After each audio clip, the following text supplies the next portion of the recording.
What's up, everybody? It's T-Rex. It's my first kind of review video that I've ever done. So, got some here. It's the LBX Tactical Camo Spray Can. Got this past weekend at In-State 2 during the raffle giveaway. They threw a few of these out, and I caught one. So, real quick, if you're not familiar with LBX, it's like a sister company of LBT, London Bridge Trading, which has been making tactical gear, completely mil spec, all the good stuff, US made equipment for a while now, like the 6094s, all those kind of things like that. LBX is like their airsoft kind of company. They're going into airsoft, so they really recognize airsoft as a legitimate thing now. So they started with that Project Honor camo, that like real big digital patterns. A lot of you probably seen either in Medal of Honor Warfighter or out there on the airsoft field now. And they're making some 0094s, which are basically like an airsoft version of the 6094 for a lot cheaper price and a lot better than the Chinese crap that you get on the internet from overseas. So real quick, I've already opened it up. I haven't used it yet, but you got 4 different cans of spray paint. They're each got their own color. So there's like dark green, tan. Looks almost like it's white, but it's not. Light green and some brown here, and then you got the stencils. Got some stencils in here, which I'll just have to punch those out. It's different digital pixels, including let me find it here. There, you can't really see it right now, but it's that their logo, the kind of lion head, and then I assume that is like a digitalized version right here of the same image. Seems like it is. So if it's not, I'm sorry. But basically, you can kind of just spray paint how you want it. You don't necessarily have to use those stencils. You just use the paint because it's really convenient. A lot of times, it may be hard trying to find the exact camo paint that you want. You got to get like that Krylon stuff, and you got to make sure you get the right kind and right color. So this has got everything you need in it. Gonna be testing it out on my M3 shotgun, my Tri-Burst. I'm not gonna do it on my AG because I may be selling that pretty soon and moving into the gas blowback rifle world. Getting an LM4 possibly. So I'm not getting rid of this anytime soon, that's for sure. I love these things. They're cheap, like usually $50 to $70, depending on what you're getting, unless you get like the old school, like Tokyo Marui styles, which are a lot more. But just a little Springer shotgun, shoots 3 BBs, got 3 barrels inside, so it's all plastic pretty much, except for right here's kind of a rubbery material. So should take it pretty well. We're gonna see what happens. If I screw up, well, you know, it's just a shotgun. I'll just paint over it or just let it look screwed up like it's been through Fallout or something. So, I'll get you some videos or some video shots of me painting and see how it comes out at the end.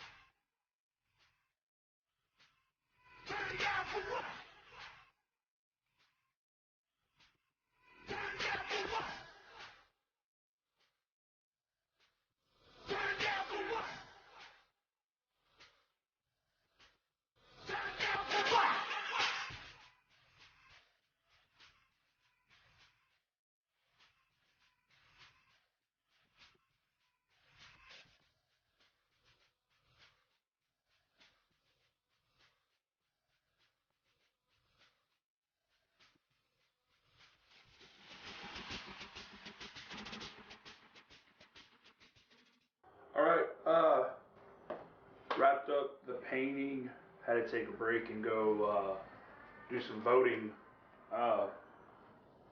primary voting and stuff like that. So let it dry for a while on the tan coat, then went and voted, and just got back into the dark brown. I decided after I punched out all the stencils, I don't run Project Honor camo, and I don't have any Project Honor camo like gear or anything. So I decided I just really didn't want to do this digital pattern and everything. So I just kind of took the brown and kind of went over the tan. I don't know if you can really see it very well in this light, but it gave it kind of a deserty look. I'm actually kind of pleased for being the first time I've painted anything. Uh, Came out pretty good. I could have done a little less brown.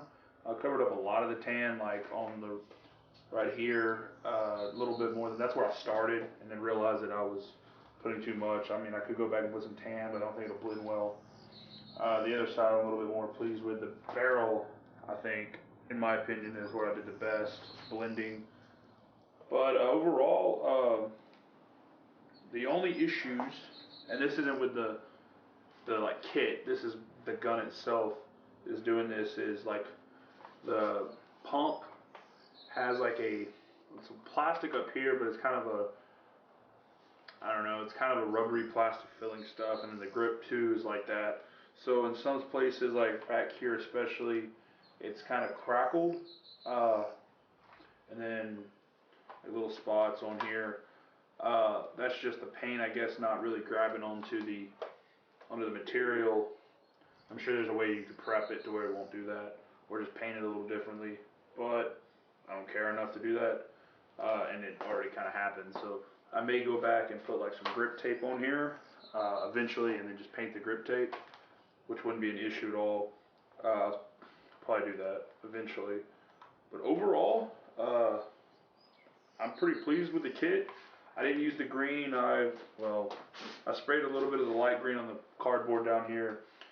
If I was doing like if I played, in a different area other than the south, kind of, then possibly that'd be cool. I'm gonna keep all the paint. I may paint some other stuff later on. Maybe if I get some other gear that I can paint, or just kind of mess around with painting stuff.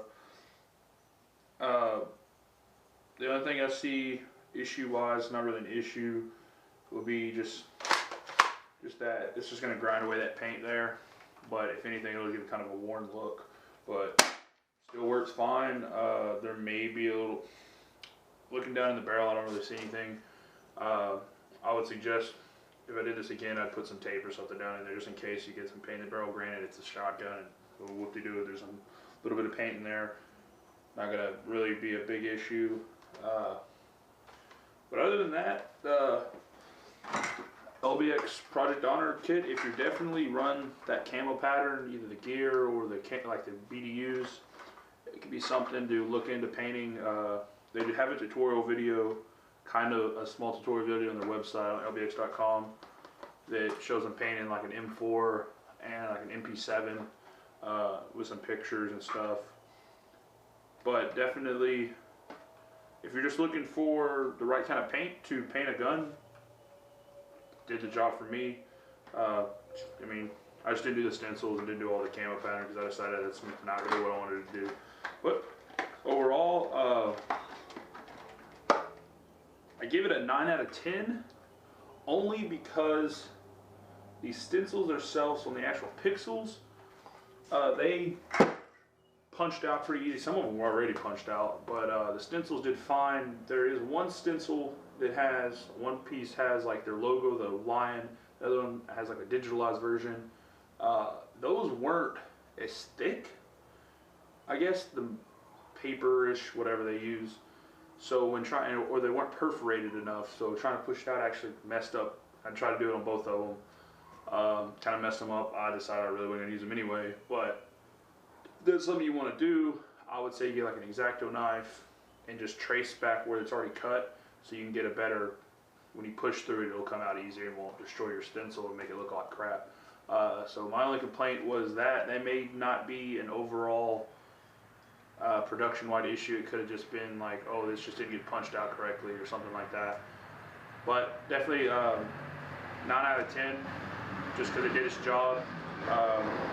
Came out alright. This is my first time painting, like I said before, so I can't really complain about my paint job, but we'll see how long it holds up. I hear that it's pretty permanent paint. It's pretty good paint from somebody that told me that if you use it and you do like the pattern especially, it's not going to come off. So make sure you're doing it on something that's permanent, I guess. But that goes with really anything you're painting. I'm sure you can get it off if you sit there and scraped it enough with a knife or something. But other than that, I am overall pleased, and shout out to LBX, LBT, and American Milsim for giving those out at In-State 2 last weekend. So stay tuned for more videos. We'll see, maybe after I play with this for a while, maybe like a little quick update video, just see how it's holding up. I'm pretty rough on my shotgun. I play with it more than my AEG, so we'll see what happens, and stay tuned for more videos.